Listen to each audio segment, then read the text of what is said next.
बिहार में छात्रों का आंदोलन अब सिर्फ परीक्षा और भर्ती की मांग तक सीमित नहीं रह गया। यह आंदोलन उस सिस्टम के खिलाफ नाराजगी का चेहरा बनता जा रहा है, जिसे एक टीआरई 4 अभ्यर्थी ने पुराने मोटर कार से जोड़ते हुए कहा है, चल यार धक्का मार, बंद है मोटर कार। यानी आंदोलन का धक्का लगता है तो फिर सरकार और सिस्टम कुछ कदम आगे बढ़ाते हैं और फिर वही ठहर भी जाता है। छात्र कह रहे हैं कि अब हर बार अपनी जायज मांग मनवाने के लिए उन्हें सड़क पर उतरना पड़ता है। पटना के गर्दनी बाग में 18 अगस्त से धरने पर बैठे छात्रों का गुस्सा मंगलवार को उस समय फूट पड़ा जब वो मुख्यमंत्री आवास का घेराव करने निकले। जेपी गोलंबर पर पुलिस और सीआरपीएफ की तैनाती के बावजूद छात्र बैरिकेडिंग तोड़ते हुए डाक बंगला तक पहुंच गए और इसके बाद पुलिस ने वाटर कैनन का इस्तेमाल किया। हालात बिगड़ने पर लाठीचार्ज भी हुआ। प्रदर्शन में एक छात्र देखिए घायल हुआ, सिर फट गया, एक छात्र बेहोश हो गई और कई छात्र घायल हुए। दूसरी ओर छात्रों की पत्थरबाजी में टाउन डीएसपी समेत पुलिसकर्मियों को भी चोट लगी। इस पूरे संघर्ष की असली वजह टीआरई 4 को लेकर छात्रों की मांग है। छात्र चाहते हैं कि शिक्षक भर्ती परीक्षा पहले की तरह एक ही परीक्षा के जरिए हो, जबकि बीपीएससी 2 चरणों या प्रारंभिक और मुख्य परीक्षा पर अड़ा है। छात्रों की दूसरी बड़ी मांग है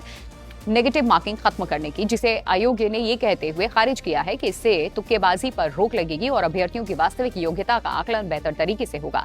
छात्र टीआरई 4 में वैकेंसी बढ़ाने की मांग कर रहे हैं। उनकी मांग है कि पदों की संख्या करीब 33,000 से बढ़ाकर पहले की तरह 46,832 की जाए। इसके अलावा 100% डोमिसाइल नीति, दारोगा और बीएसएससी की लंबित परीक्षाओं की तारीख घोषित करने और 70वीं बीपीएससी परीक्षा को रद्द करने जैसी मांगे भी आंदोलन का हिस्सा है। सरकार और आयोग ने इनमें से कई मांगों को मानने से इनकार किया है और यही वजह है कि सरकार का दावा है कि छात्रों का आरोप बिल्कुल आमने सामने खड़ा है। शिक्षा मंत्री मिथिलेश तिवारी का कहना है कि छात्रों की जिन समस्याओं को लेकर के धरना था, उनका समाधान किया जा चुका है। दूसरी ओर देखिए, छात्र 15 सूत्री मांगों का ज्ञापन सौंप करके कह रहे हैं कि उनकी प्रमुख मांगे अब भी लंबित हैं। सबसे बड़ा गतिरोध टीआरई 4 की एकल परीक्षा और नेगेटिव मार्किंग को लेकर है। मामले ने मंगलवार को उस समय और राजनीतिक रंग ले लिया जब एलजेपीआर प्रमुख और केंद्रीय मंत्री चिराग पासवान धरना स्थल पर पहुंचे। उन्होंने छात्रों को सीधे बातचीत के लिए कहा, उनकी 15 सूत्री मांगों का ज्ञापन लिया और मुख्यमंत्री सम्राट चौधरी तक बात पहुंचाने का भरोसा दिया। चिराग ने छात्रों पर लाठीचार्ज को अनुचित बताते हुए इस संवाद के जरिए समाधान की पैरवी की।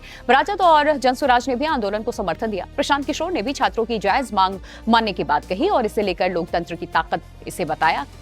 इसी बीच बीपीएससी के एग्जाम कंट्रोलर राजेश कुमार सिंह का विवादित बयान भी आ गया कि घी डालने का वो काम कर रहा था, हाथी चले बाजार तो कुत्ता भूखे हजार वाला ये बयान है। छात्रों में भारी नाराजगी हो गई। इसमें विवाद बढ़ने के बाद एग्जाम कंट्रोलर ने वीडियो जारी कर माफी मांगी, लेकिन मुख्यमंत्री सम्राट चौधरी ने उन्हें सस्पेंड करने का निर्देश दिया। अब सवाल सिर्फ टीआरई 4 का नहीं है, सवाल ये है कि क्या बिहार में छात्रों की आवाज बातचीत की मेज पर सुनी जाएगी या हर बार सड़क पर उतरने के बाद ही सिस्टम में हलचल होगी। फिलहाल छात्र अनिश्चितकालीन आंदोलन की चेतावनी दे चुके हैं। सरकार अपने रुख पर कायम है और छात्र अपनी मांगों पर। ऐसे में बिहार का ये छात्र आंदोलन आने वाले दिनों में और बड़ा राजनीतिक मुद्दा बन सकता है। पुरानी मोटर कार को धक्का लग चुका है। अब देखना यह है कि सिस्टम कुछ ही दूर चलकर फिर बंद होता है या इस बार सच में इंजन स्टार्ट होगा।